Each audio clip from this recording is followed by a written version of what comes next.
History in the making. The tempo. Skywalker.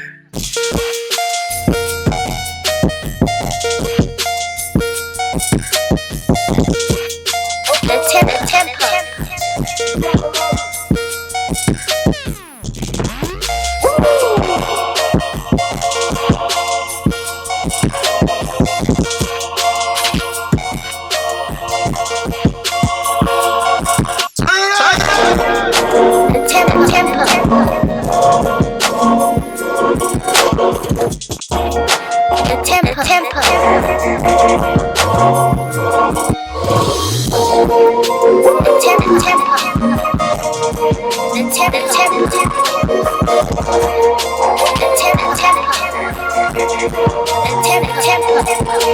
Social media, I'm a social media superstar thing. I don't got 6,000 followers, but my man, he showed me love. He was like, nigga, you funny as shit. You a real nigga, nigga. Hey, hard to miss the nigga. Nigga said he got a peak shirt. But this nigga for real, nigga. We gonna bring the funny right now. Go ahead and start clapping right now for my man, David. We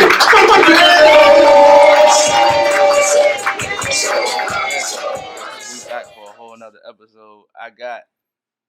I've been trying to get this man in here for a minute. You know what I'm saying? Like probably one of the comedians I would say that influenced me to really do what I'm trying to do out here. I got my man Mr. David Banna out this joint. What's going on, brother? What's up, baby? The lick read, baby. Hey yo, like you know what's funny as shit? Like I was just looking at your IG the other day, man, and that motherfucking commercial y'all made about Wellington Park. That joint funny as shit. Anybody that know, man, y'all really gotta go check out this man IG, young. Like this man been making the funniest videos for like I would say, god damn, at least for about 6-7 years. Like since where I first met you at was well, I can say where I first seen you at was on Vine. You know what I'm saying? So for people that don't know, but everybody should. Vine was a little app where you basically could post 6-second videos, and you know a lot of people just kind of was doing music stuff with smoking in the camera, doing a whole bunch of bullshit. But then it was other people that was like making real funny, like just hilarious ass videos, and I had came across his page just off of looking for people in a particular area, and so man. Oh my goodness, that was probably one of the best times of my life. Just like man, I remember I was staying in Southeast and right there on W Street and shit. And so me and my girl would we just be sitting in the house all day just watching motherfucking vines. And it was your vines, it was your joints, it was Loso joints. And then there was this other dude I think you used to hang out with. It was named Yeah, that nigga funny too. Like that nigga used to have the one. Who was the one videos? He used to have the Allah Akbar joint with like when the shit nigga just stopped blowing up shit. That shit used to have me fucking crazy, boy. So like really like what made y'all start like, making those videos and shit? Well, you know what it was? I think everybody had like their own agenda, right? So when I first started on Vine, it was just some wild little app I seen or whatever, right? And I seen like some out of town niggas and shit. Like they was jive funny, but I was like, man, you know what? I could be funnier or whatever. Or I believe like the type of comedy I could put forth for jive like more funny than that, right? So for how we all got together, I started to see like some different like different people from like different areas or whatever. And then so I started saying like people in this area. So first person I think I ran across was I think I ran across Smacks. Oh yeah. I ran across Smacks, and then I ran across Jew Hef, and then I ran across my man that be doing the Eat. Okay. Yeah. Oh, for real? Yeah. Because he the one who actually started that shit, man. What? Yeah, he started the DC invasion because we was just all some. I mean, we was all comedians or whatever, right? But we was in the area, so we just like fucked it with each other. And they had the NOLA takeover. They had, they had all these different little groups and shit. Team Sour, this, that, and the third. So then, my man, he was like, you know what? If I was to start a group, man, I'd call that joint DC Invasion or whatever, right? And so that was a lit name for real. Yeah. That was a lit name. So once he came with that, man, we just ran with it or whatever, right? So now I mean, so then Loso came aboard. Funny ass nigga, boy. I think his first video I seen, like, he was just motherfucking dancing. The Scotty like, Too High. Yeah, the Scotty Too High. I don't even remember how that joint went, but that motherfucking oh man, I ain't even gonna try. I ain't gonna fuck it up. But that joint was funny as shit. And I think he had like fucking like 100,000 views off that Scotty Too High joint, man. That joint was it was crazy. One of the other things I remember off of Vine was like, so you had Nola Take Over and DC Invasion and all these other ones, and periodically y'all used to joan on each other. Yeah. Oh my fucking god, son. And y'all niggas, like, that's why I say y'all niggas represented. Cause y'all used to cook the shit out, especially with Nola Take Over.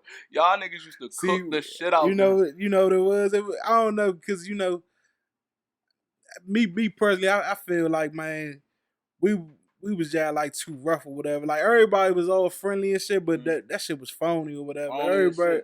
Everybody fake act like they fucked with each other, but I mean, you hear like little rumors about how niggas be sneak dissing and shit. But like when it came to us, man, we was like, fuck it. If you don't fuck with us, you don't fuck with us at all.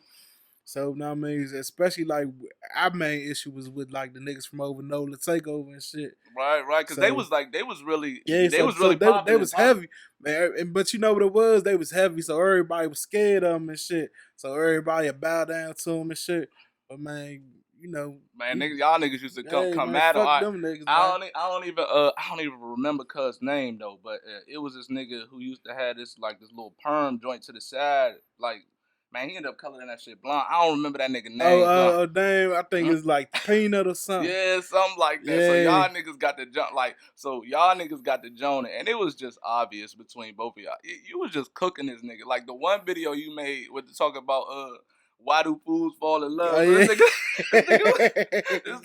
he put the whole little perm joint in the joint acting like cuz. Oh my fucking god. I literally was watching that same 6-second clip all day long. I'm telling you. That shit used to be hilarious. And I think one of the biggest reasons why, other than let's say Instagram and Facebook really just stealing Vine's whole format, the biggest reason why I think that Vine went out of style was because as the best people that was funny, they used to have about 10,000 followers, 10, 20,000. That's right around the range you was at. And then as soon as they start getting to, you know who I don't want to forget about, what's shorty from this area that man, she's J Cole. Yeah, J Cole. She funny. She's still doing her thing too. Like I don't want to forget her in this whole thing because she's real as fuck and she be coming out of it. But like I feel like the reason Vine really went down was because as people started getting more popular, they started getting money off the commercials, right? So people would pay them to get commercials. Yeah. And they just got real fucking corny. Yeah, that shit started getting saturated and shit. And so it was like instead of having pure, let's say, just pure comedy videos where you just thinking of some shit, you know what I'm saying, and it's natural and the shit that we all go through. The niggas trying to sell you something, man. Right, so niggas just trying to sell you something. So that's all, and that's what it became all the way down the timeline. So I just had to start unfollowing niggas because remember the nigga, it was the Smack Cam niggas. You had Jerry Kirk and the other dude. I forgot his name, but I know something. No, he ain't started the Smack Cam joint. I'm talking. It was a separate people. They was really one of the first and most popular niggas that was on Vine. You know, so basically that was the joint when niggas would come through and the nigga was out here he'll put a little whipped cream on his hat and he just smack his father. The nigga smack his father, smack his uncle, all of that. Like so them niggas were really popular because it was organic and it was natural and it was just hilarious. I think they even went on Jimmy Kimmel and shit. Yeah. But after a while, you look at their timeline, you can even look at the shit that they doing now. It's all commercials. Yeah. They all they really just talk about selling their soul. Yeah. Like all they started doing was commercials, so it just got real corny. And that was everybody on the timeline that had over 20-something thousand followers. They just started doing it for the bread, and the shit wasn't funny no more. You know what I'm saying? So it was that's how Vine died. And to me also, me personally, I feel like a lot of niggas, man, they was letting them followers get to their head or whatever, man. I feel like, certain motherfuckers, they comment on your page or something, they be like, man, yeah, man, your video funny, or they got a genuine question. and the motherfucker like a totally dismissed that shit. So it's like me personally, like the basis for my platform, I was like, nah, man, if you from the city, nah, man, I'm gonna try to follow you back. Cause I like me personally, I ain't never care about none of the followers. And also I was like, you know what? If a motherfucker say something and like having like a real conversation with something, I'm gonna try to speak on it if I can. But I just ain't never like that all that Hollywood bougie shit that other motherfuckers was coming But with. they wasn't even making Hollywood money. That's Yeah, the part see that was that, yeah, crazy. yeah, Like, that see, especially at that time, Vine wasn't translating into millions of dollars I'm or hundreds telling you, of thousands of dollars, man, or even like, 20s of dollars, man. right, exactly. So it was like you and you could kind of blame it on just kind of the social media area, like that you realize think that you doing something, But you you think got to. but you're not generating no real bread off of Cause it. that's what I was saying, like, man, cause I mean, I want to say like in the beginning, nah, man, I probably had like a couple hundred followers, but at the end of my Vine, I left with like $60,000, and like my basis for this shit was always like I got 60,000 followers, but that shit ain't $60,000, so that shit don't Right. mean nothing. Yo, that's it. And you know it was crazy because like you had took a little break off the shit. You know what I'm Yeah. saying? You had took a little break. So what made you kind of take a little break off of the just creating videos? Like you had kind of went in the cut a little bit. Like, Hey, I don't, you know what? Whole time I just took a step back from that shit, man, cause I had my daughter and I was focusing on, I mean, get my money together with her, I mean, putting herself in a good position or whatever, right? And then so my man Loso, he was still doing the shit, man. So I mean, we'll still speak. He be like, man, you know, man, you funny as shit. Like I still hear that you funny as shit type shit, and I be thinking like, dang, I should get back into it. And then, you know, one day I just made the conscious decision. I was like, you know what, man?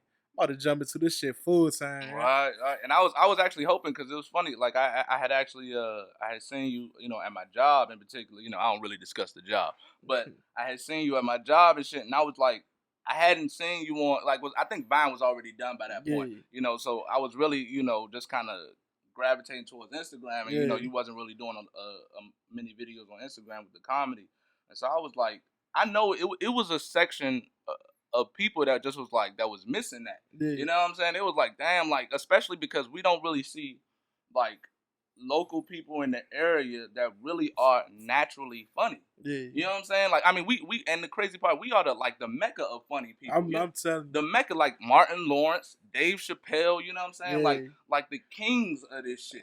Yeah. You know what I'm saying? Like we are the mecca of this shit, and people don't even know. Niggas don't know that Martin Lawrence from fucking Fort Washington. From the DMV area.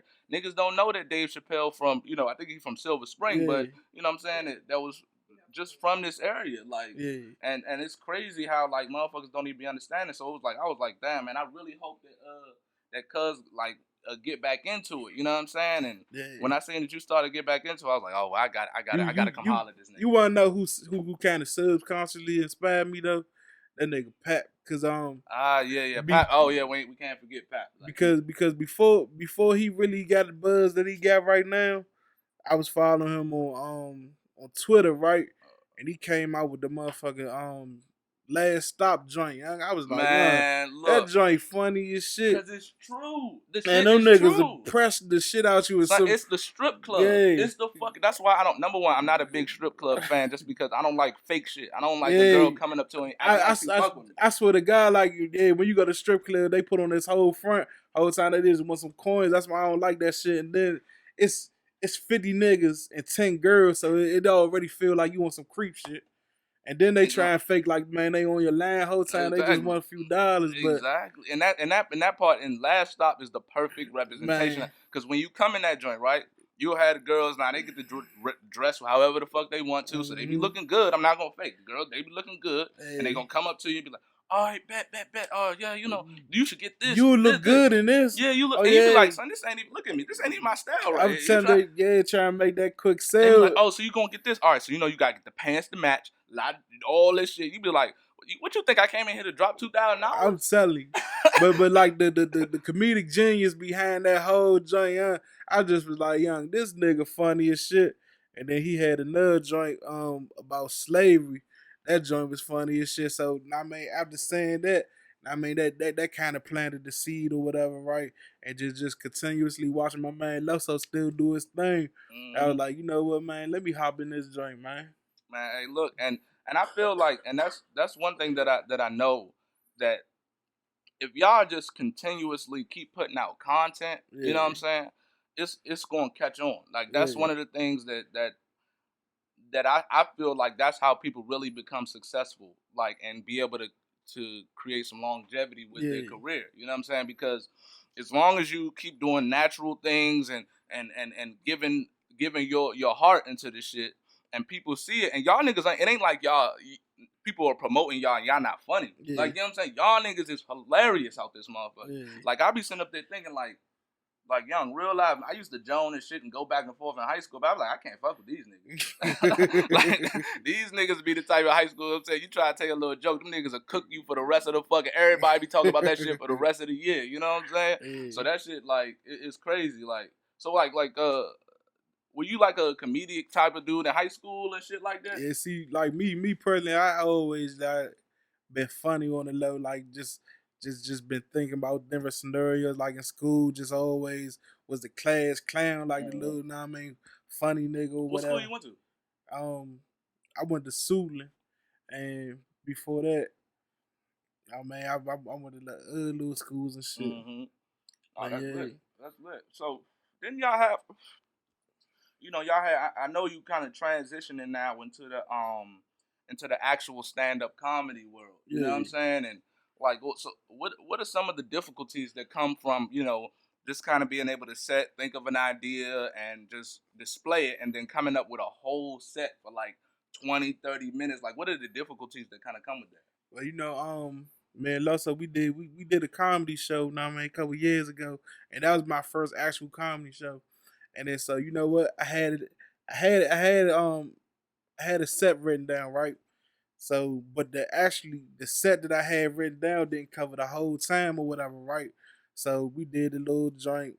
I'm on stage, and as I'm doing the set, the shit that I got written down, like it's working to perfection or whatever, right? And then so I was like, all right, I'm gonna try to freestyle the last little section of it. But I'm noticing like the shit that I had written down versus the shit that I was freestyling, the shit that I came prepared for was way better, whatever, right?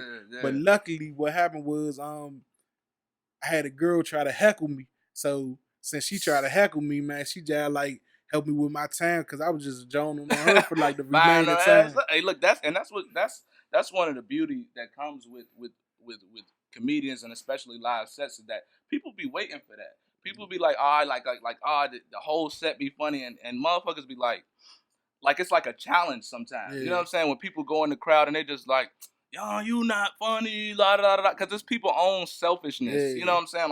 Like they just want attention in front of everybody else. So that's when comedians go hard on and be able to cook them. That's when comedians really get like the big respect. Like I remember you got niggas like Lil Duval. Like I done been to a bunch of his shows, and if you try to fuck around and talk some shit, especially if you in the front row, he about to cook you for the whole rest of the fucking set. Like it's so crazy. Like, and that's how you can really see the talent that really comes with it. It's like man, it's amazing. It's really amazing. And the biggest key to that shit, like if you got somebody that's trying to heckle you got the mic. So no matter how funny they think they are, you gonna supersede that. Exactly. And then people come to see you anyway. So I mean, they gonna be on your side regardless, for real. Nah, that's especially because look, people came to see you. You know what I'm saying? So motherfuckers coming in the crowd trying to interrupt shit. You know what I'm saying? You like, son, you already gonna motherfuckers like, man, cook this motherfucker so we can finish enjoying the show. I'm telling you. Know what I'm saying? It's just fucking ridiculous, man. So what's like really next? All right, so are you gonna continue to make the videos and do stand up at the same time, or like what are your ideas kind of moving forward? Yeah, moving forward, I think that's kind of like the platform I want to go for, the direction I want to go in. Like just continuously put out this content, and like as far as this stand up, man, yeah, I think that's the route I want to take. Also, like do half and half, man, because I see somebody that's really pushing the stand up slash media content. Obviously Loso, he do both. And then I see Davey Ruffy doing that shit hard. And you know, another nigga that I'm really looking out for that's on the come up, nigga Fat Draco, yeah. I haven't heard of him. Man, he be with the nigga Davey Ruffin. Man, Slim funny as shit. So I seen some of his stand up, and I seen like the content he put out. And Slim Jad, like he about to be on the come up. Man, that's real. So that's what we need. You know what I'm saying? Number one, we gotta start supporting each other. You know what I'm saying? And we can't be afraid to really reach out to other people. You know, for help. Yeah. Because I can tell you like this, like before, just for me to kind of starting out this podcast shit, like number one, like I always like talking to people. I love hearing people's stories because everybody has their own perspective on what's going on. You know what I'm saying? And if you actually listen to people, like, I mean, it's interesting, man. Everybody has a story. So I was like, all right, bet. You know what I'm saying? I really like. I was like, all right. So I like talking to people. I listen to podcasts. So I listen to everybody. Like when it comes, I listen to Joe Rogan. I listen to what's his name? Andrew Schultz and Charlemagne and all of them. And I was like, well, you know what? I'm gonna just get ready to huh? You good, son? That's Andre brother. Who? Yeah. Oh, that's crazy. Oh, okay, Joe Relay. Oh yeah, this nigga. Oh no, that's real. That's real. So like, yeah, when it came to I was like, you know what? I really just gotta dive into this shit head first. Yeah. You know what I'm saying? Like, you really gotta invest in yourself, and that's what I did. Man, that's crazy because you know what I mean. Just to go back to the Van days, man.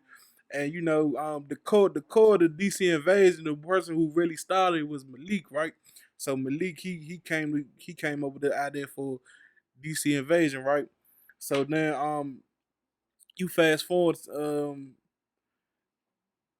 after Van, my man came up with it. Like he always eat. That was always his photography platform or whatever. Like his umbrella, he was doing photography under Eat.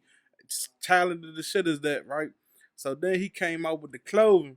And when he came out with the clothing, just to see like how people gravitated towards that shit, man, that shit Jad like was like, damn, man, that's what's up, man. No, and everybody's fucking with it because I had thought, I'm gonna be honest, like once let's say you know, everybody was fucking with Sabiato. Yeah. Like that's one of the differences within our particular area is that like we actually kind of do really support each other because like you know, even going back to when I was younger, you could wear you know, Gucci this and Versace was popular and shit like that, but everybody around here was wearing local fucking clothing. So you had Makunu, shooters.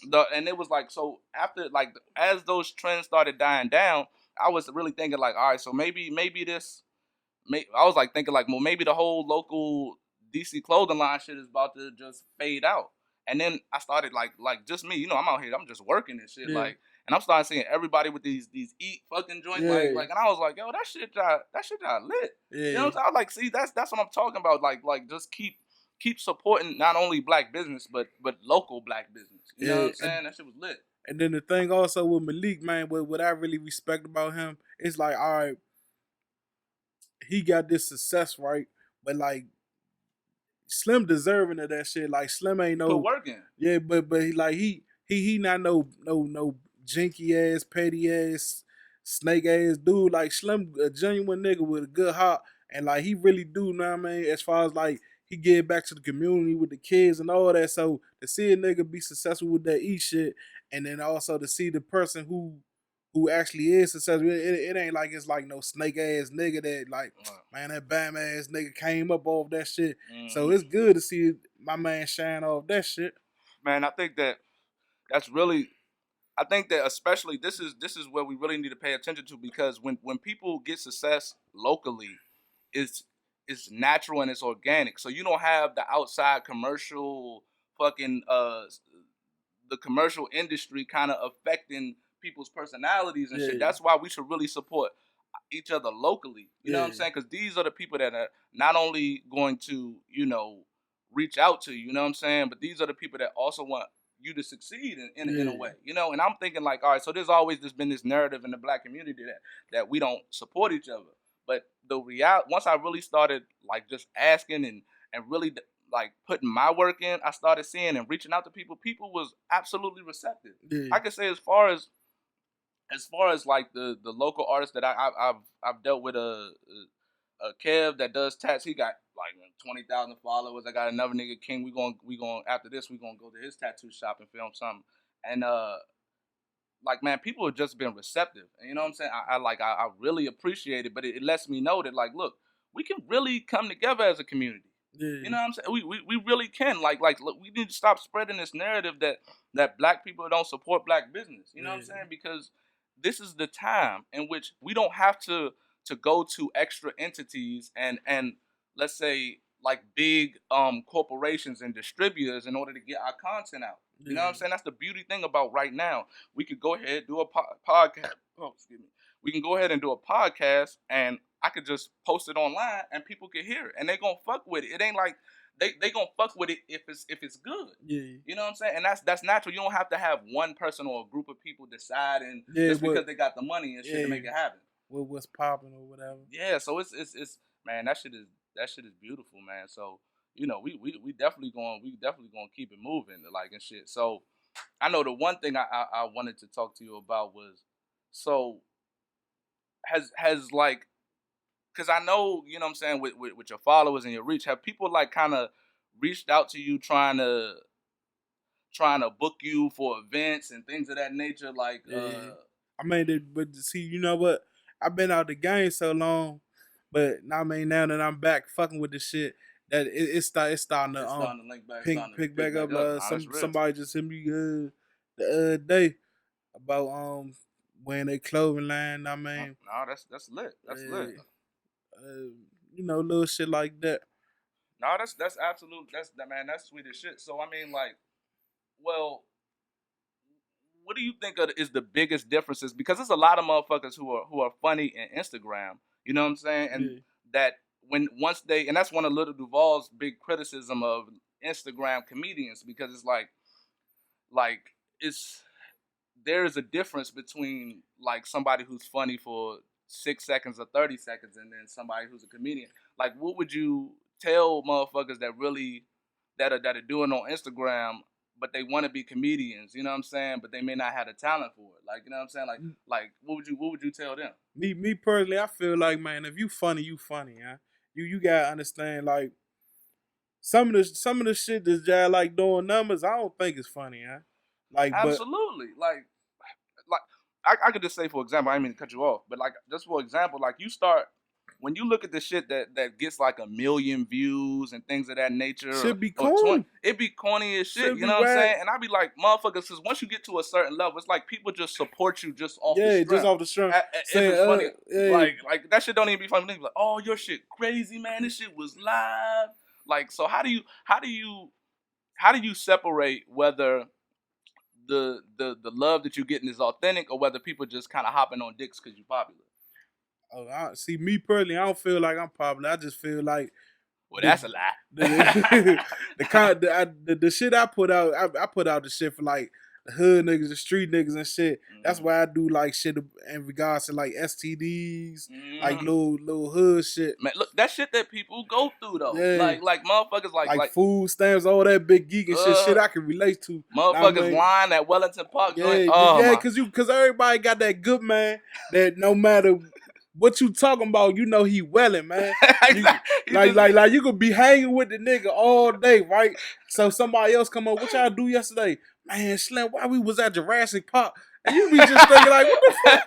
This nigga done lied that fast, man. Talking about his Jurassic Park. Niggas always gotta put some seasoning on this shit, I'm right? telling you, man. But like that be my inspiration, man. Just being in the hood, doing that shit. And it's like, it's the crazy part, like where I'm from, everybody funny. I mean, like, and it's crazy. Like, me personally, like, I know all my good men, I'm not even the funniest nigga. But it's just like, we just all so funny. It's just like, I happen to be the one to, I mean, push this shit on this type of platform. Cause like, I'm from 1000, and when I say all my men funny, and like, we hood funny, like, we just be doing some wild ass shit. Like, one time, this girl came over one of my man house or whatever, right? So they all chilling and shit. And then so my man tried to talk to her or whatever. She's like, no, boy, my baby father. He like, man, fuck your baby father. He put his pants down and had his big ass and put it in her face and shit. She was mad as shit. Like we just like it's just like real hood shit. Right. Hey yo, that's wild as shit. But it be like some shit I can't relate to, like as far as like that people consider funny and shit. Like one thing I would never do and never condone or whatever is like that wig shit and acting like a faggy. If that's your whole platform and that's how you came on being a comedian, that shit not funny to me. That shit just you that just shit following the trend like that. Yeah. That you following the trend that even that most people trying to be authentic ain't fucking with. You know what I'm saying? Like motherfuckers, like and they was doing that shit on Vine. They was doing, and I never condone that shit. No, that shit was like motherfuckers stay like throwing on wigs and acting like females. I mean, look, it ain't nothing wrong with being gay or being trans or doing whatever. But you just doing this shit to motherfucking to pander to a certain audience that ain't even that don't even think that shit funny. Like that should be whack. I mean that's the easiest little way. Exactly. Just to put on a wig and act like a girl and shit, act like a fag and shit. But like me personally, like man, that's some sucker shit. Like that's some shit I can't put on no wig and act like no girl in the street. So why I'ma do it on camera? Y'all had like a little. Didn't y'all have a motherfucking hashtag or something like no wigs? Yeah, or it was. Like, man, I was bumping that shit. It was NAW niggas against wigs. Son, I was hashtagging the shit because I was like, son, I'm tired of you, that's your go-to fucking joke. That ain't even fucking funny. And then it'd be like niggas that's like, man, got the 1 million+ followers or whatever. Those be the main ones doing it. And then that's all they do is wear wigs and act like faggots and shit. And I even had this debate with some of my coworkers. I like, yeah, Slim gay. Name one skitty that came out with where he wasn't dressed in a wig or dressed had a whole dress on. But they swear up and down these straight, nigga, you gay. And the thing is, even if you not gay, right? So that just means that you just not good. You just not talented. Because it'd be a nigga that he just wants to go for the easy shit. You know what I'm saying? Instead of maybe you obviously don't believe in yourself. Yeah. Because you just going for the easy shit that you know gonna get a couple laughs, you know what I'm saying? Yeah. And people going, ha ha ha, that shit, whatever. But it ain't like real motherfuckers sitting up here like, yo, like, son, I'm unfollowing this nigga, son. I'm not about to motherfucking be. I'm scrolling past. I'm not even going to look at that shit. I'm out here. I'm like, I'm tired of that bullshit. But, you know what's crazy? I don't know how long ago it was, but I had actually seen that, you know, you had started performing with Backyard, which is like, that's every motherfucking DC nigga dream. I'm telling you, I used to have dreams about that shit. Like, I'm sitting up there in the motherfucking high school and shit. And that was back in the day when I was rapping and shit. I was like, son, man. I used to just fantasize driving the car like I'm rapping over Los Part and shit. Like, I'm like, man, that shit to be dog. That was crazy. How did that even happen? Man, you know what? I just been a Back fan my whole life, right? And just one day they had like a little. They let one nigga on the mic, right? This nigga was just slumming it up, man. And I was like, man, hey, G, man, let me get on, man. He let me get on, man. Man, shout out to G, man. I'm telling you, man, good dude right there. Man, him, Wincy, nah, man, all them niggas. Saul, especially Saul. Saul's a good stand-up dude, man.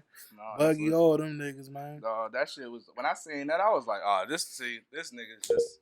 This nigga's a legend, because like this nigga that got on with Backyard and shit. And I was like, God, well, shit, man. Like that, I'd be like, well, I'm done. I'm good. You know what I'm saying? I done came through with Backyard and shit like that. Like, yo, that shit's crazy. You know what's funny is like I was talking with my man G, and you know he's real. Like he's like real deep. Like he knows everybody in that shit. He be cooling it with niggas from what and Killer Cal and shit like that. And I was actually we was having a debate because we were talking about, like, let's say, why hasn't go-go really gone mainstream, when I feel like us personally, I think in a lot of people in this area feel like, yo, this shit is lit. This shit could, like, if people, like, real live got into it, like this shit could go across the globe. It definitely can. It can't, but I think that there's some structural problems with it. Like, all right, so when rappers on go-go bands, and you know, I'm not saying particularly Backyard, but this is really almost damn near everybody else, especially the younger bands, is that, look, they're freestyling their whole verse, right? So there's two problems with that. Number one, you better be good.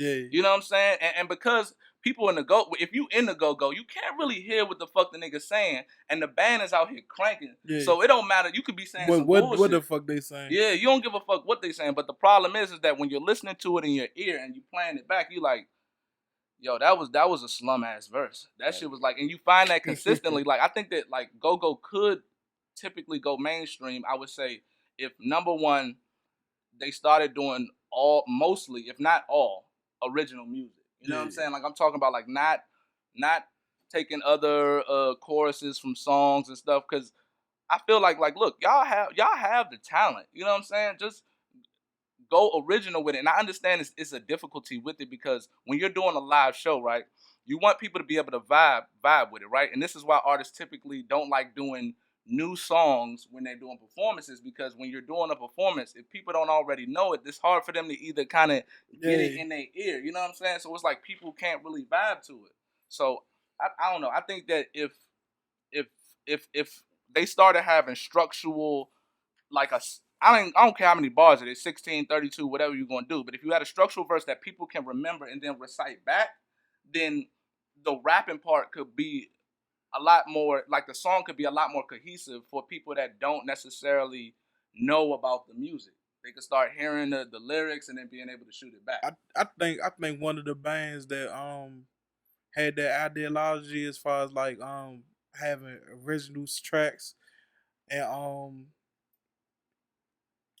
having original tracks and just thinking outside the box. I think one of the bands that really was pushing that at the time was UCB. And I ain't want to interrupt you, but that's exactly what I was thinking. They was the ones that used to do it. Like, they a lot of they, but you wanna know what? It kind of like was a double-edged sword, because the familiar tracks was pumping, and then sometimes when you come out with something brand new, you gotta see how the public receive it. Like some of them was hits like "Sexy Lady." Neighborhood Life was a classic, my nigga. Man, I still listen to that joint to this you day. could like something like Mikey's verse on that joint was. That's when I was like, yo, this nigga is real. Like his verse when he was just explaining everything that was going on in the DC area at the time and giving an authentic and really like talented structural verse that I could throw that shit right back. You know what I'm saying? Like Neighborhood Life, like that shit still kind of bring a tear to my eye if I'm going through some shit. Like, oh yeah, hey, whenever I'm on my little modes and shit, I'm just like going through my little struggle or whatever, man. That's definitely, man, play, man. And then, but you know what also made them a special? They had that sing. To me, with Go-Go, you need that singing. That's what I feel like. Back is where they at, because they got Wincy. I feel like UCB, they made the moves they moved because of Trey, and TCB. When I first seen TCB, the reason why I like the TCB because of Sean, man. I'm telling you. Sean used to young like that when he used to run that my way without you, like that that nigga that was right. I'm young as shit at the time. I can do a little personal experience. My aunt used to work at Eastern. She was actually a teacher at Eastern for like 10 years.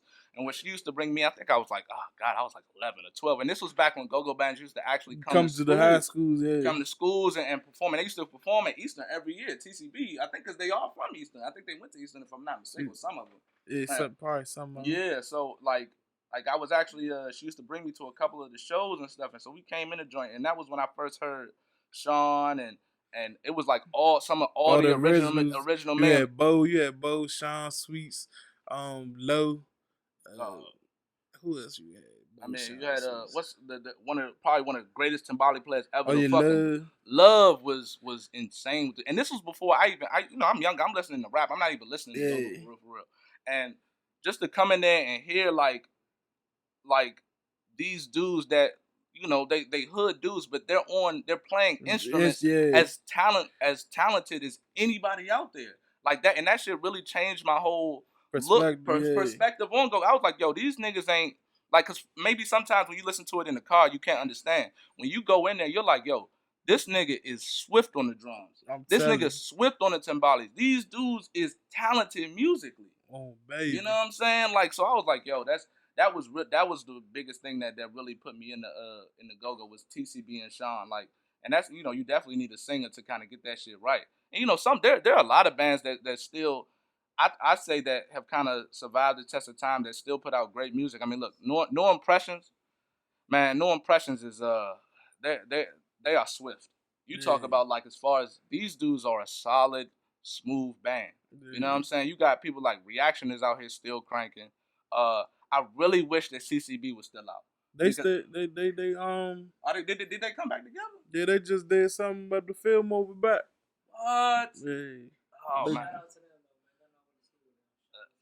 Nah, that's lit as fuck. You know what I'm saying? Because I know they took a big break, and then they switched members and shit like that. Like, I actually one of their keyboard players, Sick With It, he actually he kind of works at my job and shit now, and you know, I was talking to him for a minute, and I was like this nigga, he used to make some beats that was just crazy. Like, on MySpace, what he would do is he would take his beats that he making for Go-Go, you know what I'm saying, and just kind of post them online. You know what I'm saying? Like, you know that XIB what the fuck was it? What the fuck, when the lights come on?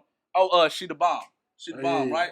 He put that song. I heard that beat a year before they even, like, had, you know what I'm saying? A year before, I guess he had either sold the beat to them.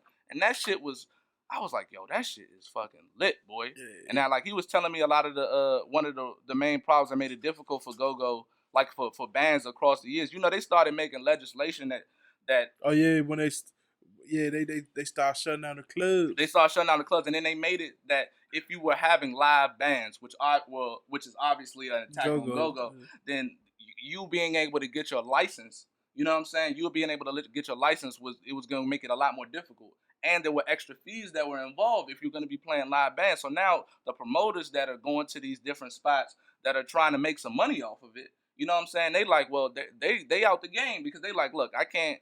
It ain't enough profit for me to try to go over what this legislation is going, and that put a real big hit on Go-Go. You know what I'm saying? Like, remember back in the day, it was 100-something bands. You could go to a Go-Go at any Sunday, Monday, Tuesday, Wednesday, and they had like 5 bands in the joint. You know what I'm saying? Now it's just select nights, select bands. Exactly. You know what I'm saying? And like, then for you, and then like for like the newer generation, like if they want to hit Go-Go, they pretty much gotta go way out Waldorf. Man, they got to go way out Waldorf, and then even then, if you remember, like, how old are you? 30, exactly. So you're the same age as me. So, like, if you remember back then, like, when we was, like, let's say 19, 20, there were a lot of bands that were all around our age. You know what I'm saying? So they were playing to a younger generation. If you're going to, let's say, move the music, you got to have a younger band. Right. You got to have you have to be able to reach out to the people that are younger, so as they get older, you know what I'm saying? They go over with you. That's why, like, with back got all ages. Like, back got niggas that be in there 50, 40, 30, 20. Like, they demographic is pretty much all over. But like, you gotta keep in mind too. This another thing that don't nobody really peep. When back in the day, all the Go-Go's was all ages. It just was like it was like Neon, all the Mad Chef, all that. Before they even had to claim all ages on it, it was just all ages. It was just if you look old enough to get in. And then probably like I want to say 04, probably like 03, that's when they start having you gotta be 18 and older to get in the club. You started to have an ID, it was 18 and older. So then they came out with you know what, we gonna have the club for all ages, pretty much for like anybody under 18. But prior to that, it just was like, cause my cousin, he was getting in the club, he was getting in the Mad Chef with us when he was like 9.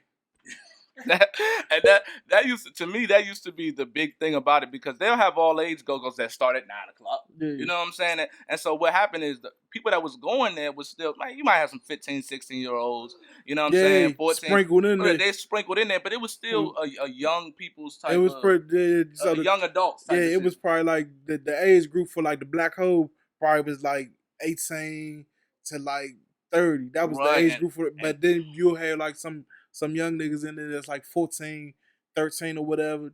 Not me pay to bounce an extra money, but as Go-Go started the transition, well, not even transition, but as years progress. Like even on one of the UCB CDs at the Black Hole, you can hear Mikey stop the crowd and be like, "Man, if you ain't got 18, if you ain't got ID showing that you 18 or older, man, you gotta get out. My bad for that." No, that because you had to have it because I and this is what made me stop going to go-go's when I turned about like 24, like right when I graduated from college.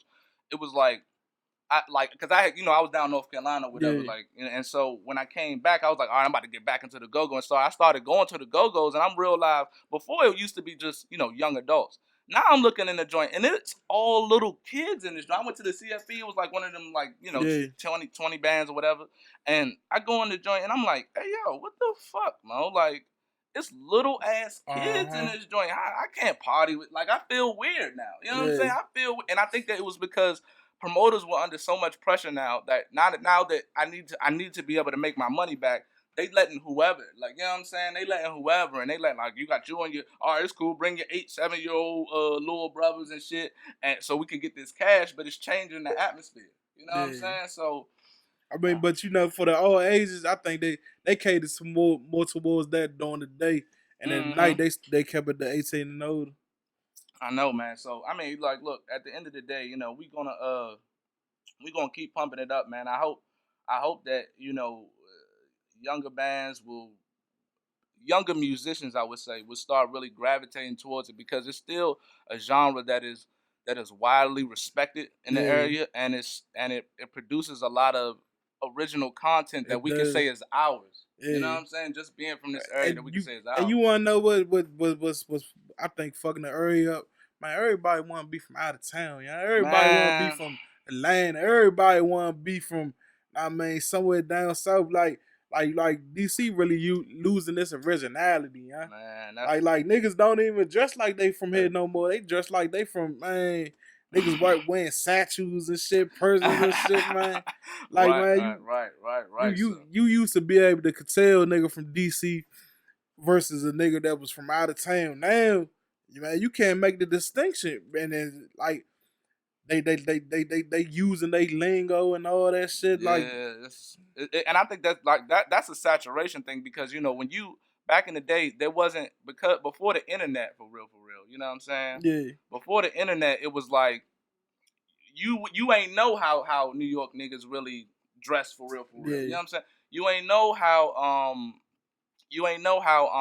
what you call it, how niggas from fucking Atlanta and down south dress and things like that nature and shit. So it was like when you visited out of town, people could tell where you was from, and it was actually kind of endearing, because it was like, yo, I'm representing, just by how I look, I'm representing where I'm from. You know what I'm saying? And as the internet started going, especially down south, because like, they would always be the last ones to kind of get the style. You know what I'm saying? Like, that's how it was back in the day. It's not like that no more. You know what I'm saying? But back in the day down south, I used to go down, when I first went down to college and shit, like, man, niggas would be dressing in big, wild, long tees and motherfucking, like, Air Force Ones with the high strap. Like they was, man, it was some funny, like, some shit that they just seen on videos and shit, like, Soulja Boy, goofballs, bro.